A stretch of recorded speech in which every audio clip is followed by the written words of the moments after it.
드디어 동네 고양이와 지역사회 공존에 관한 법률 제청 요청에 관한 청원이 공개되었다고 메일을 받았습니다.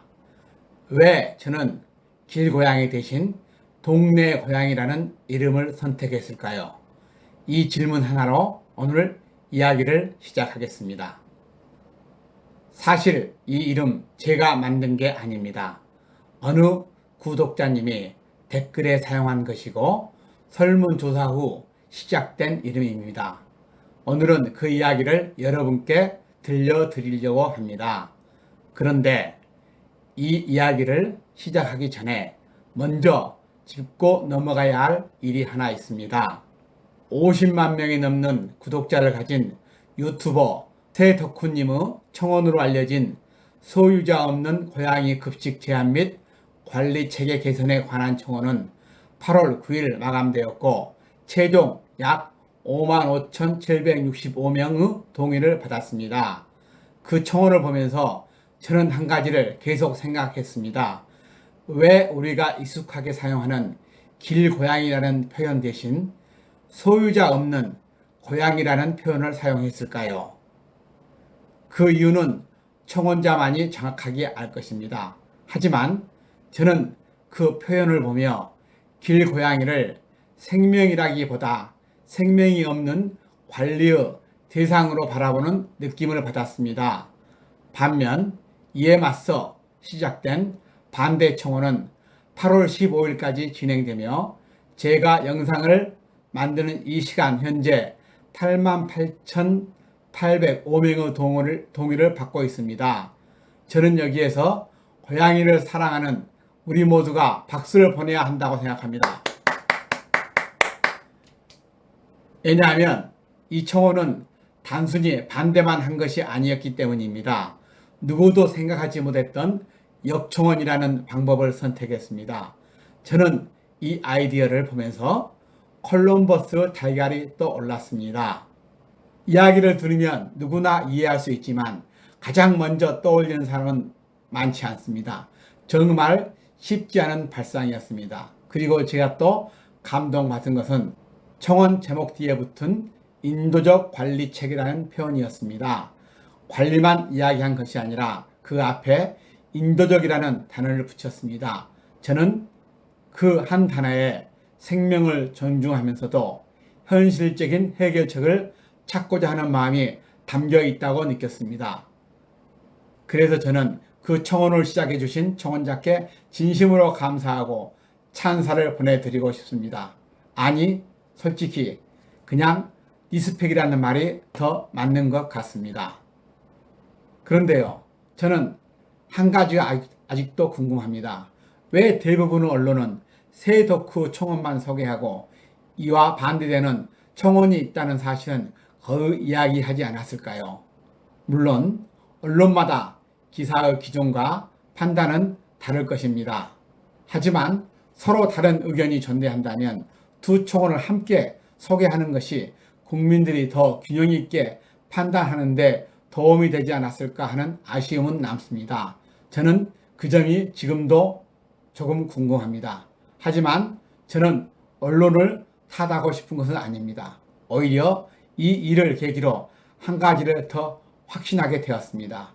누군가는 갈등을 더 크게 만들려고 하고 누군가는 갈등을 줄이는 방법을 고민합니다. 저는 후자를 선택하고 싶습니다. 그래서 제가 국회에 올린 청원의 이름도 동네 고양이와 지역사회 공존에 관한 법률로 정하게 되었습니다. 왜 저는 동네 고양이라는 표현을 선택했고 왜 공존이란 단어를 담았을까요? 지금부터 그 이야기를 들려드리겠습니다. 혹시 궁금하지 않으셨습니까? 사실 동네 고양이라는 표현은 제가 만든 이름이 아닙니다. 저 역시 오랫동안 길고양이라는 표현을 사용했습니다. 그런데 어느 날 한 구독자님께서 댓글 하나를 남겨주셨습니다. 나는 길고양이 대신 동네 고양이라는 표현을 사용하고 동네 고양이니 지역사회에서 보호를 해야 한다고 주위 사람들을 설득한다고 하더라고요. 이 댓글을 보고 처음에는 그냥 지나칠 수도 있는 댓글이었습니다. 하지만 이상하게도 그 한마디가 계속 머릿속에 남았습니다. 길고양이라는 말은 마치 길 위를 떠도는 존재처럼 들렸습니다. 반면 동네 고양이라는 말은 조금 달랐습니다. 우리와 같은 동네에서 살아가는 생명, 누군가의 삶의 터전에서 함께 살아가는 존재, 단어 하나가 주는 느낌이 이렇게 다를 수 있다는 것을 그때 처음 느꼈습니다. 그래서 저는 혼자 결정하지 않았습니다. 우리 채널 구독자님들의 생각을 들어보고 싶었습니다. 그래서 설문조사를 진행했고 결과는 제 예상보다 훨씬 분명했습니다. 93%의 구독자님들께서 앞으로는 길고양이보다 동네 고양이라는 표현을 사용하는 것이 좋겠다고 답해 주셨습니다. 그 결과를 보고 저는 마음을 굳혔습니다. 이 이후로 저의 유튜브 채널에서는 동네 고양이라는 표현을 사용하였습니다. 사실 처음부터 청원 제목이 지금과 같았던 것은 아닙니다. 제가 몇 개월 전에 약속했던 것을 기억하시는 구독자님들도 계실 겁니다. 만약 구독자 1만 명이 되면 국회 청원을 하겠습니다. 그때 제가 준비했던 청원 제목은 길고양이 보호 및 관리에 대한 법률 제정이었습니다. 당시에는 그것이 가장 자연스러운 제목이라고 생각했습니다. 하지만 시간이 지나면서 제 생각도 조금씩 바뀌기 시작했습니다.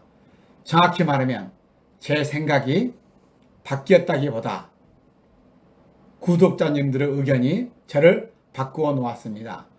댓글을 읽고 응원의 글을 읽고 여러분과 계속 이야기를 나누면서 한 가지 단어가 계속 눈에 들어왔습니다.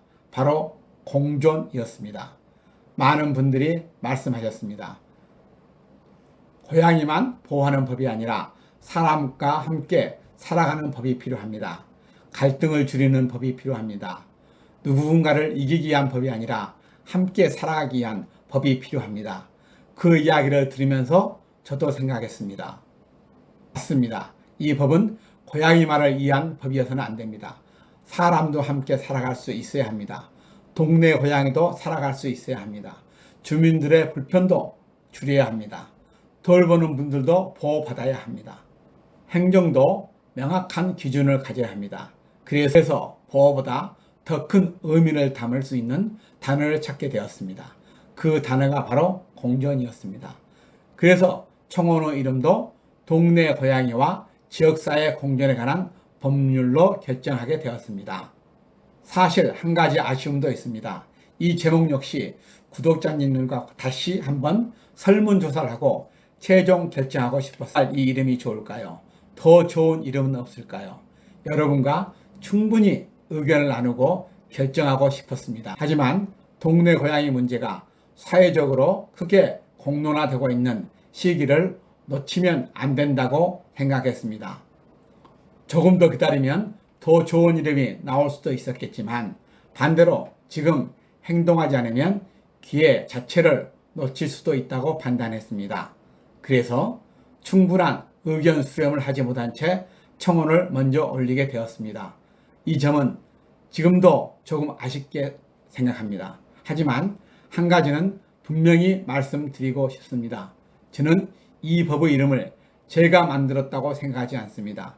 동네 고양이라는 표현도 공존이라는 가치도 모두 구독자님의 댓글 속에서 시작되었습니다.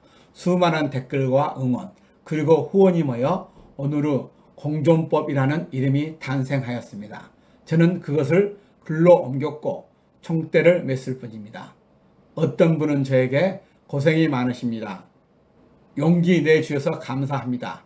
라는 말씀을 해주십니다. 하지만 저는 그렇게 생각하지 않습니다. 저 혼자였다면 이 청원은 시작조차 하지 못했을 것입니다. 여러분이 있었기에 여기까지 올 수 있었습니다. 저는 그저 누군가는 해야 할 일을 한 것뿐입니다. 앞으로 이 법이 어떻게 될지는 아직 아무도 모릅니다. 하지만 한 가지는 확신합니다. 사람과 동네 고양이가 함께 살아갈 수 있는 사회를 만들자는 마음만큼은 이미 많은 분들의 마음속에 자리 잡기 시작했다는 것입니다. 그리고 그 변화는 거창한 곳에서 시작된 것이 아닙니다. 댓글 하나, 단어 하나, 동의 한 번에서 시작되었습니다. 그리고 여러분 한 사람 한 사람의 마음이 모여 여기까지 왔습니다. 그래서 저는 앞으로도 이 이름을 소중하게 사용하겠습니다. 동네 고양이와 지역사회 공존에 대한 법. 이 이름은 제가 만든 이름이 아니라 우리 모두가 함께 만든 이름이기 때문입니다. 그리고 이제 이 이름은 단순한 이름으로 끝나서는 안 된다고 생각합니다. 국회 전자청원에 동네 고양이와 지역사회 공존에 관한 법률 청원서가 오픈되었습니다. 설명란과 고정 댓글에 링크를 걸어 놓을 수 있도록 하겠습니다. 청원에 동의해 주시는 것, 그리고 이 청원의 존재를 주변의 많은 분들에게 알려주시는 것. 저는 그것이 지금 우리가 할 수 있는 가장 현실적인 첫 걸음이라고 생각합니다. 아직 모르시는 분들이 너무 많습니다. 그래서 여러분께 부탁드립니다. 동의해 주시고 가능하시면 가족과 친구, 지인들에게도 이 청원을 알려주십시오. 한 사람의 동의는 작아 보일 수 있습니다. 하지만 그 한 사람이 또 다른 한 사람에게 알려주고 그 사람이 다시 다른 사람에게 알려준다면 작은 마음들이 모여 큰 목소리가 될 수 있습니다. 그리고 그 목소리가 국회에 전달될 수 있습니다.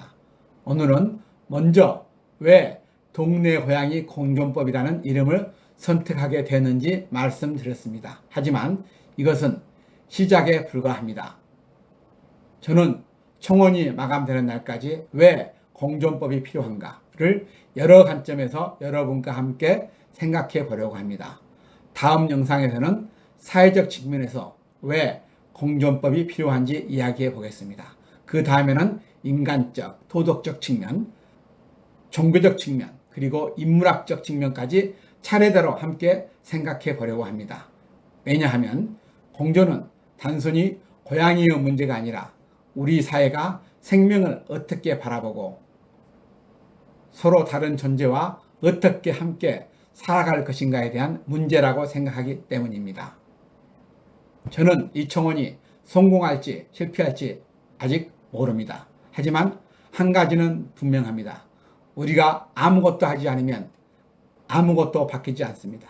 그래서 저는 청원이 끝나는 그날까지 왜 공존법이 필요한지 여러분과 함께 이야기하려고 합니다. 그리고 청원이 마감되는 날까지 동의자 수 10만 명이라는 목표를 향해 가보려고 합니다. 우리 모두 함께 결과를 지켜보겠습니다. 감사합니다.